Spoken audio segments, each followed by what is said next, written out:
no, if I may say, first off, Allah has the amazing ability to write a book that says the sun sets in a pond of murky water. But beyond that, I feel and like the Bible says that God can be defeated by iron chariots.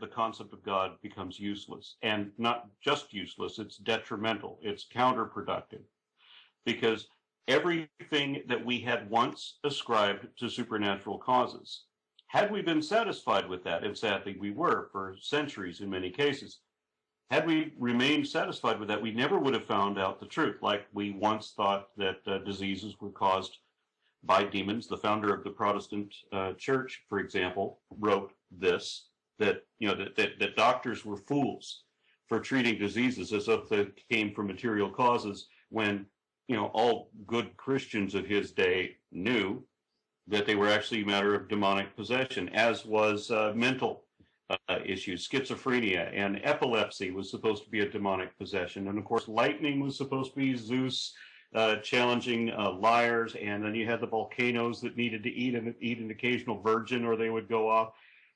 And all these phenomenon, the comets and how they were omens and why the stars were in the positions that they were in and what it meant, okay, all of this was completely counterproductive. And in each case, when we investigated the matter and found out what the real cause was, it opened to us, or revealed, a whole new field of science that we never would have even discovered before. And it's in every case, whether it's germ theory or whether it's the inner workings of the mind, or whether it's meteorology or volcanology, or plate tectonics, what have you. In every case, we have this huge field, this new revelation of understanding that we wouldn't have had if we'd been satisfied with the supernatural answer. The supernatural answer has one consistency: it has always been wrong. So if you're looking for something to give meaning to your life, where you want to pretend whatever, whether it's a god or a ghost, or your dead ancestors are talking to you, or that Elvis lives in your closet, whatever it is, if it's something personal to you, okay, big deal. But if you're trying to use that to explain phenomena or to challenge science, then you're going about it the wrong way. You're using a mechanism with a 100% rate of total failure. Well, I'd just like to go back to the caller, if I may, because if I understood your position correctly when you first asked your question to Thunderfoot, you seemed to be suggesting that Thunder had said that science and God are incompatible. Have I misunderstood that? Because I don't believe that Thunder nor anyone else on the panel would ever make such a statement, and I want to be fair to you to make sure I understand your point. Well, from what I understand from watching his videos, he seems to, particularly in his some of his little inspirational videos, namely "Invisible Beauty" and "Ride of a Lifetime," seems to, if not explicitly state, clearly imply that the technologies and the amazing things of science he's talking about, for some reason, that helps him in his cause to show that God does not exist. Actually, I would. Thunder, go on, please. Thunder, please. I think it's all been said. The reason that the only reason I compare these two is for the reasons that Aaron says, that science has a track record of advancing our understanding. Religion not only has a track record of not advancing our understanding, it puts you in a point of stasis, in that if you accept that your hand-waving explanation involving the supernatural is an acceptable and definitive answer, like the Quran being the divine work of God, never to be superseded, the best book in the world, or that rainbows are caused by whatever serpent sucking water out of the earth. If you accept that as the answer, it inhibits real study to find out what the actual explanation for these things is. There's just nothing to add on that.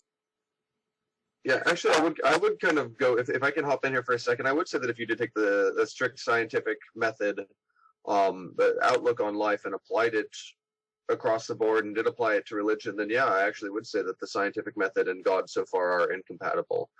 Is that to say that there is zero, there's 100% zero possibility of there being a God? No, that's not what I'm saying. But I don't think that if you apply, and this was my personal dilemma, is that if you apply the scientific method and reasoning and logic to every area of your life, including religion, then yes, I actually don't believe that one can be religious and apply that, simply because you'll never have any evidence to overcome the null hypothesis.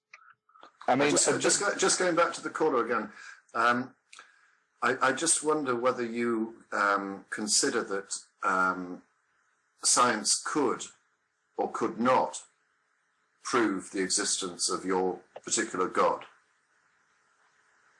Well, I mean, I'm of the opinion that that it could be that science could, and I think in many ways, in some ways, I'm not going to argue every single one, has shown that the Bible is often accurate when it makes testable claims, which I'll admit it's not all that much. Give us your best argument to support that. The fish of the sea. The Bible speaks of the fish of the sea. Thunder, allow it to answer. Give us your best argument for that. Okay.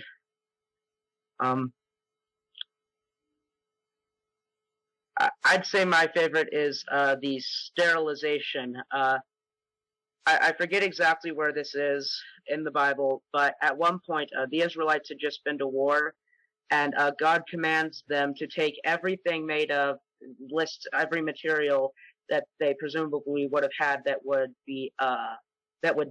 not be flammable, and tells them to send it through a fire and then says, and it will then be clean. I mean, that's basically what we do today. It's a slightly more crude, but it's the sterilization of something with heat. Well, before anyone else answers, can I just question you on that? Because I think the cleansing by fire is a phenomenon that's been used by many different cultures throughout history. I don't think it's unique to the Bible. But if this was a message from an almighty God, why didn't he just make it clear? Why didn't he specify details? That's what I don't understand with this sort of argument, because it seems so contorted and convoluted. You really are grasping at straws, aren't you? Yeah, can I jump in to say something on this? I mean, where you're talking about, if I got you right, you're saying that this story in the Bible where these people practiced this cleansing by fire, which we know was already done by many other cultures before the Bible, you're saying that this is somehow evidence that 11 jillion galaxies were created by essentially a genie-like figure.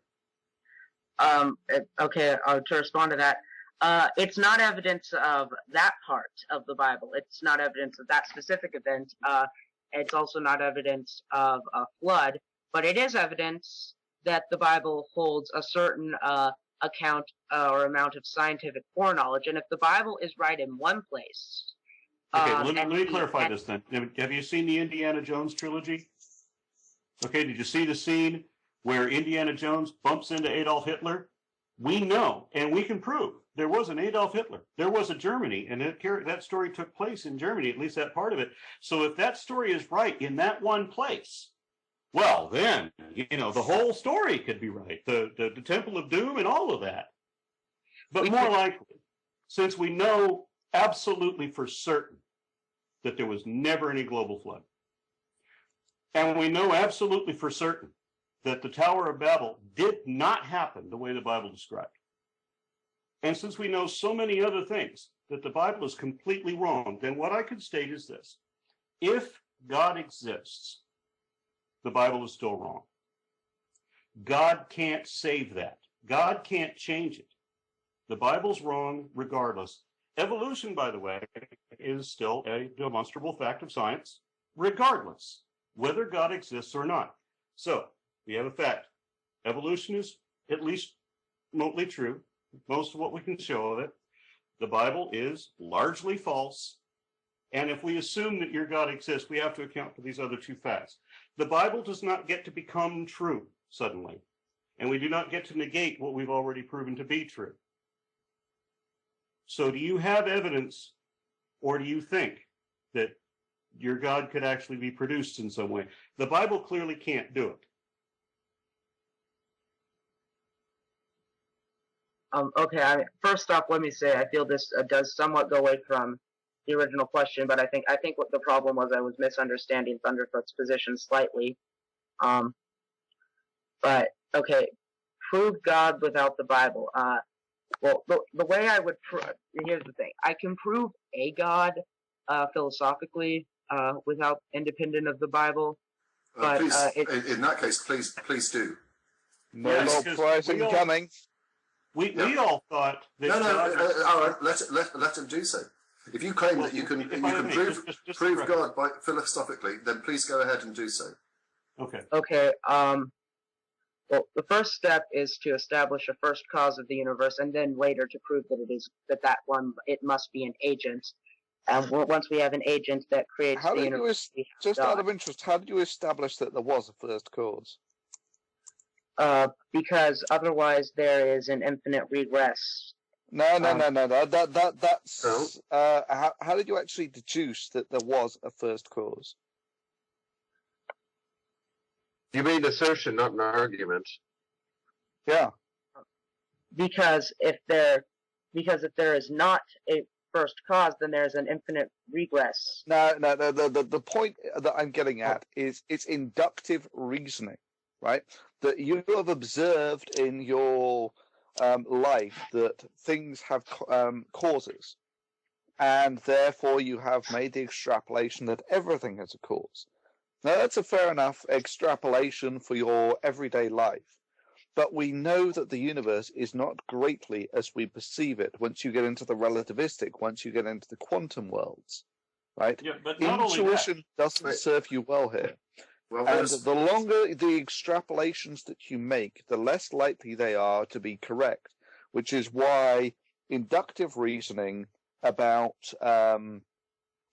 how bodies behave in your everyday experience don't make good extrapolations to the quantum and to the relativistic. So in this sense, you are now making the longest extrapolation possible to the beginning of the universe and saying, well, what I see every day now actually is extrapolatable to this relativistic quantum and general relativistic whatever phase space. I Now, think, how do you know that extrapolation is correct? and also, if I may, I will allow you to answer, but whilst you're doing so, please also consider this. The cause and effect argument that you're seeking to use seems not to apply to your God, because your God has always existed. So how do you reconcile arguing that the universe must have a cause, but your God doesn't? It's an essential trait.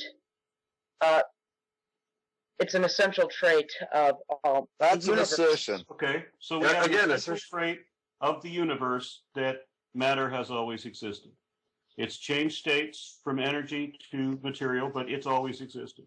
We know that at some point when you get very close to the very beginning of the Big Bang, 1 second stretches into an eternity. Thus, it is impossible, by definition, to have a point prior to.